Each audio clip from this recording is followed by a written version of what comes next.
Do things always go wrong with meat rabbits? I've seen this question pop up on the forums, not all the time, but pretty consistently. And I gotta say, I think it's a fair question. So let's dive into it. And anyone who wants to chime in, please do so in the comments too. So, do things always go wrong with meat rabbits? I think that where this notion comes from is that people who are in the groups, in the different, say, Facebook groups, watching things on YouTube, anywhere that you're getting meat rabbit information, even if you're just reading a book, you're going to come across all the troubleshooting and the things that can go wrong with meat rabbits. And certainly things can go wrong, or you can have your challenges and your struggles.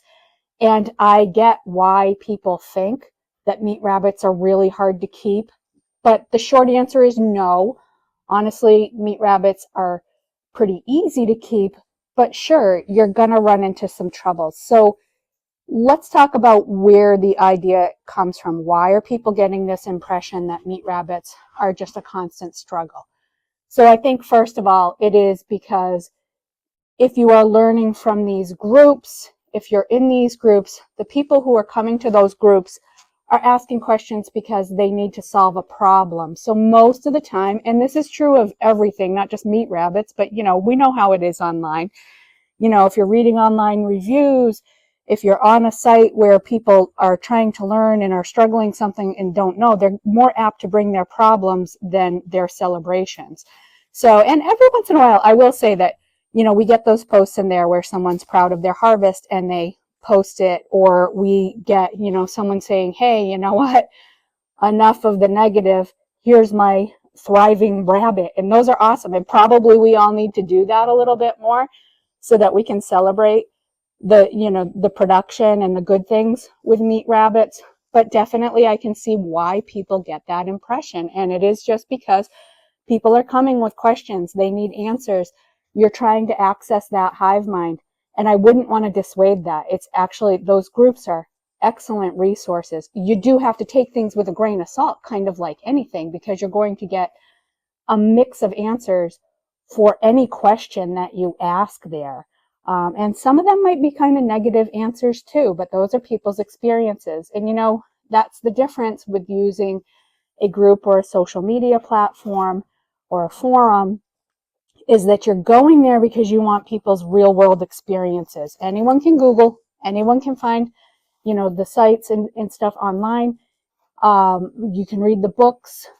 I won't say you're going to always get the same answers, but you're going to get very similar answers. But I think when people are coming to those groups, they want to know what was your experience, what's not in the literature.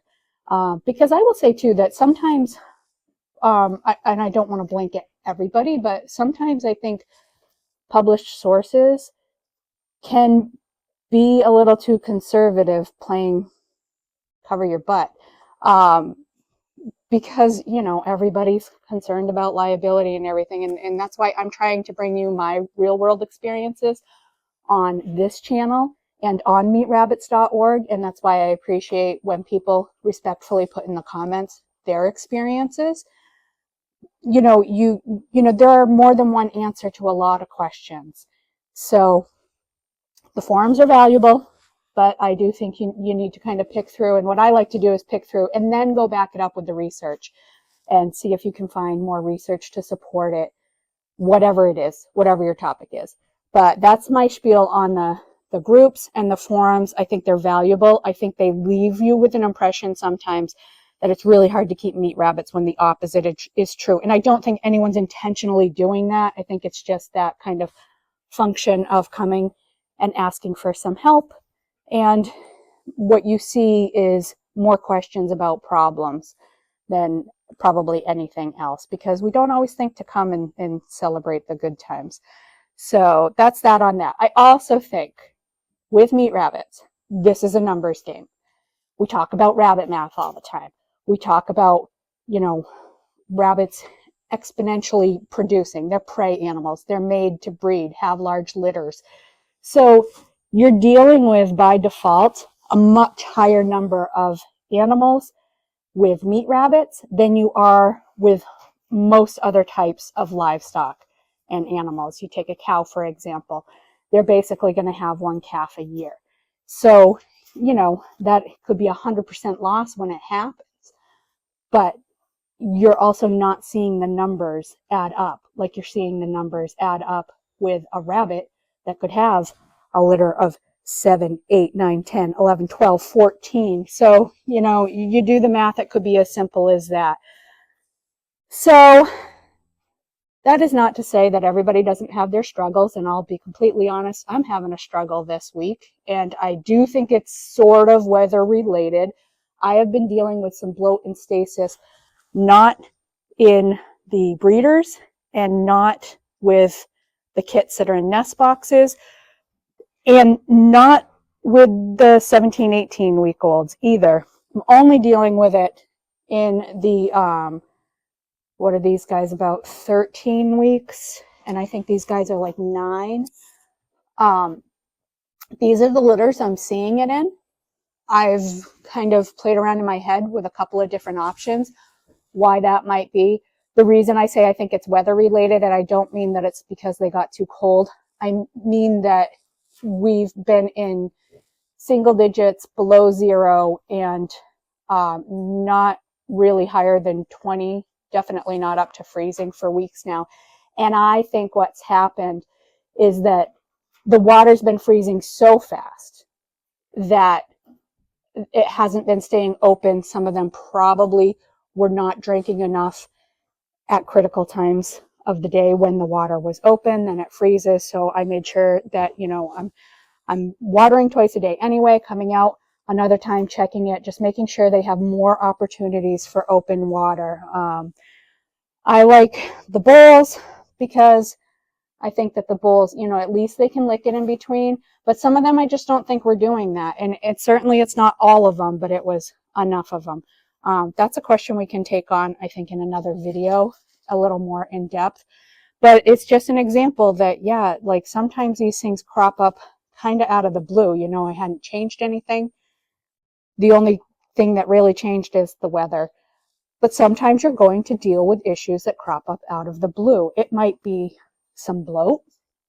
It might be ear mites.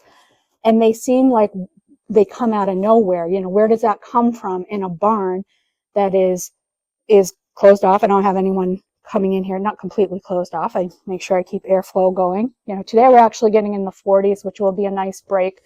So I've got the door open, get some more air in here. It's nice and airy in here, but you know, when I can, good fresh air is better for everybody. So, you know, those things can come along. They can come in through, you know, the dogs and the cats come through here. What if they have a mite? Maybe they shed a mite. It can blow in on the wind. It can come in on your hay. It can come in all sorts of ways. So again, that's just to say things happen.